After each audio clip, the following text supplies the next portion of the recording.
Hi, everybody. Good evening to you. Welcome to Tea with the Druid 133, brought to you by the Order of Bards, Ovates and Druids.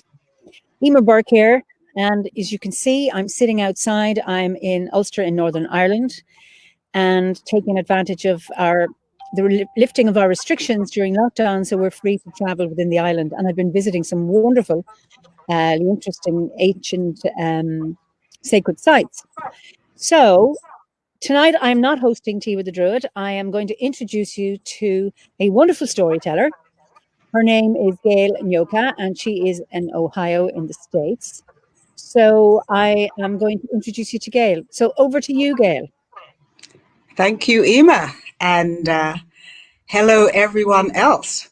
Now, I don't see anybody's names coming up, so maybe I won't be able to greet anybody today, but I am very happy that everybody's here, and I am going to tell you a story. This is a story that I heard in Toronto at the Toronto Storytelling Festival a couple years ago, and it was told by an Ottawa storyteller whose name is Jennifer Cayley. And that's the story I'm going to tell you today. But before I begin the story, I am going to do a call and response. When I was in Ghana collecting stories, the storytellers would always say, "Listen to my story." And the audience would always reply, "We welcome your story." So I just clicked something and I do see people's names. Oh, isn't technology great? I see Mark from London and Maggie from Scotland and all kinds of people. So, I'm glad I can see you.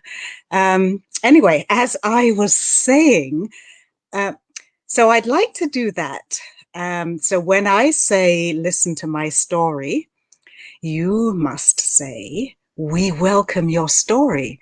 And you might think that I can't hear you and I won't know if you respond, but I will know and I will be expecting you to respond. So here we go. Listen to my story. Once there was a man. He was going on a hunt, and he was going to bring back a gazelle so that his family could have a lovely feast. Well, he took everything that he needed for the hunt. He took his weapons, he took a cloth in which he would wrap his kill, and he took with him his youngest son. The boy had never been on a hunt before. The two set out on their journey. They went a long, long way. And when they had traveled far, they saw coming towards them a she-ghoul.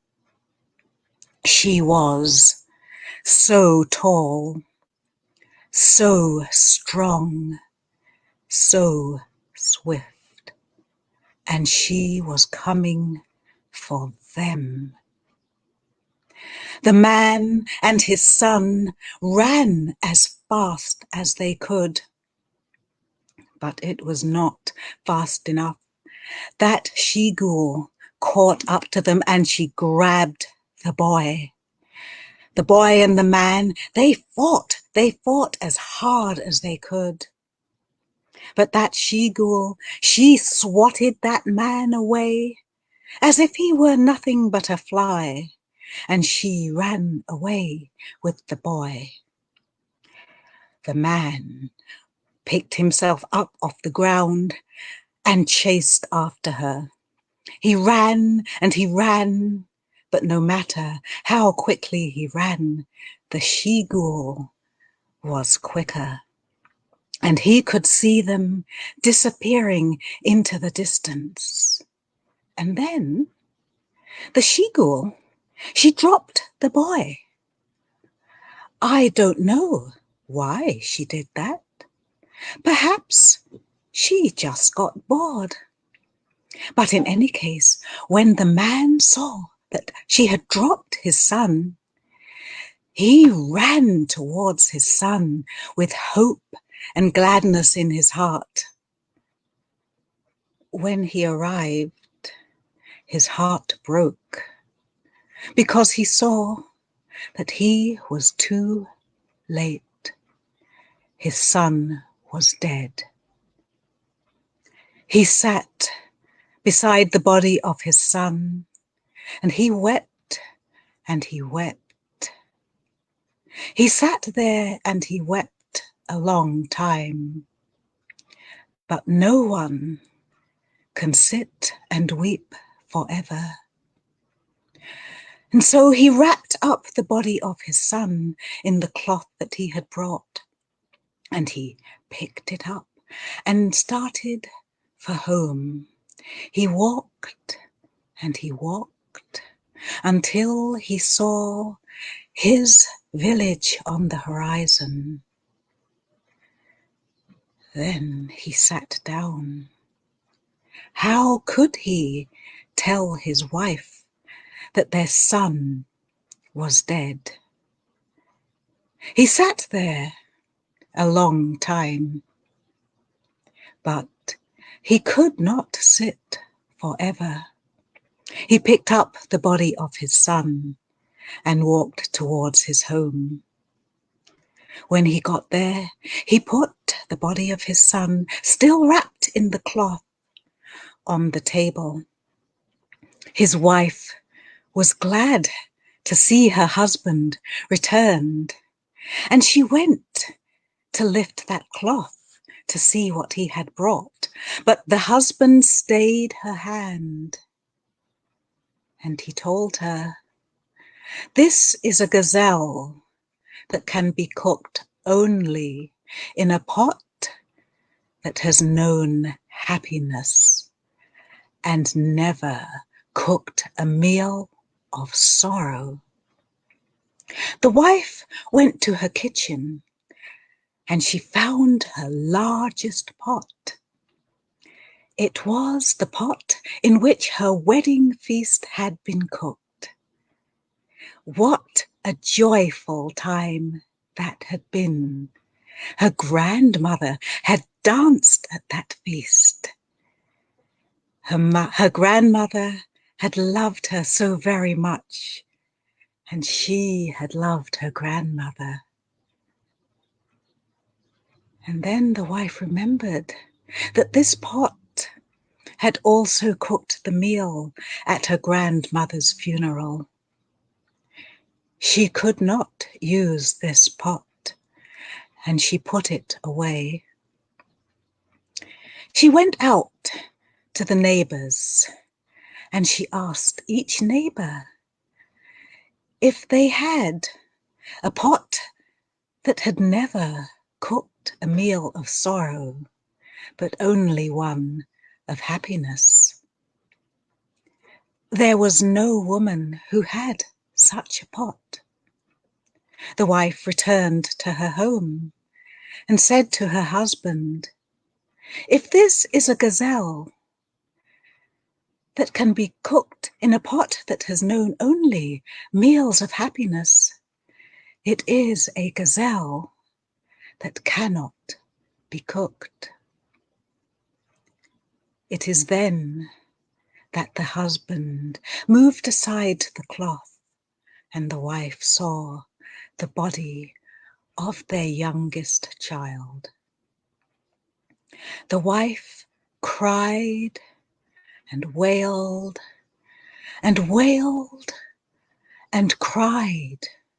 Her cries were so loud that the other women heard and came to her.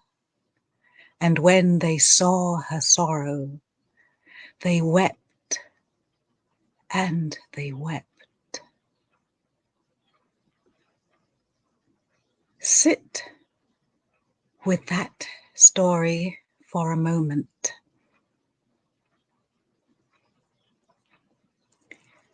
Every culture has a story that features a cooking pot, an ordinary cooking pot. And I have my pot here today, and it's heavy, so I'm going to put it down. The pot is a place where magic and transformation happens. It is a place for nourishment.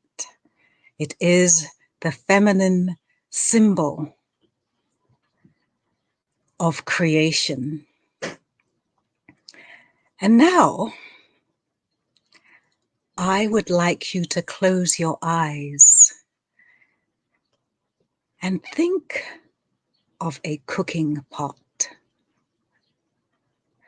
Perhaps it is one that you own and you use now. Perhaps it is one that belongs to your mother or even your grandmother.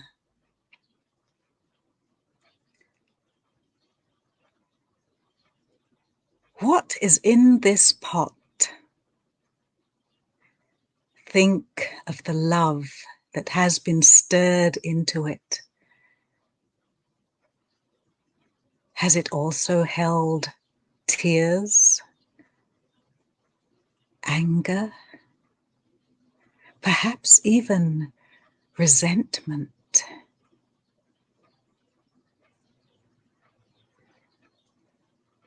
This is the pot of happiness and of sorrow. Be in that space of the tears and the laughter, the happiness and the sorrow. Be with all of it. This pot of happiness and sorrow. Think of who has shared the meals of happiness, who has been there and been served from this pot.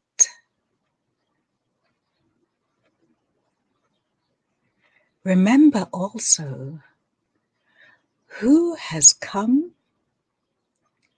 to share your sorrow.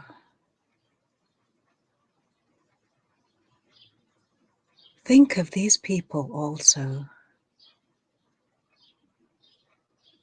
and give thanks. And now, if you have your eyes closed, you may open them. And this pot that I showed you earlier, which is so heavy, is my pot with a story of happiness and sorrow. And I'm putting it down again. But that is going to be a story for quite another time. And I want to thank all of you who are here. And I'm going to just have a quick look and see who is here. I see Jacqueline from Holland and Anthony from England and James from, everything's gone funny. James from California. And thank you all who have enjoyed my story. I am really glad that you could come and be with me. And I think I'm going to hand things back to Ema if she is there. And here she is. And so beautifully told. And I have my tea, which I can now drink. A wonderful story and just wonderful. We can't have sorrow without joy. And yes. Yes. The cauldron of warming, part of the three cauldrons. I just want to thank you so much, Gail. And I'd like to plug Gail's books. She has recently produced an ebook called Voices of Ancestors, Stories and Lore from Ghana's Volta region. She's written another one, Star Reflection for Young People, and then Mela and the Nanga, An African Tale. Now, you have maybe what you could do afterwards, Gail, is put in your website, type it in on the Facebook page, for example, so that people Okay. can access, anyone who wants to access your books. Okay, I shall do that once I figure out how to do it. um, look, first of all, I couldn't even see who was there, but now I can. So that's You know, good. I yeah, might have to do that later. Log in to the Facebook and then put up absolutely, my website. Yes, absolutely. yes. So You can tell I'm not techie. we've all started for the first time, with the first time. Um, Yeah. So, listen, thank you all for being with us this evening. I will be back next week with another story. So, thank you all for joining us.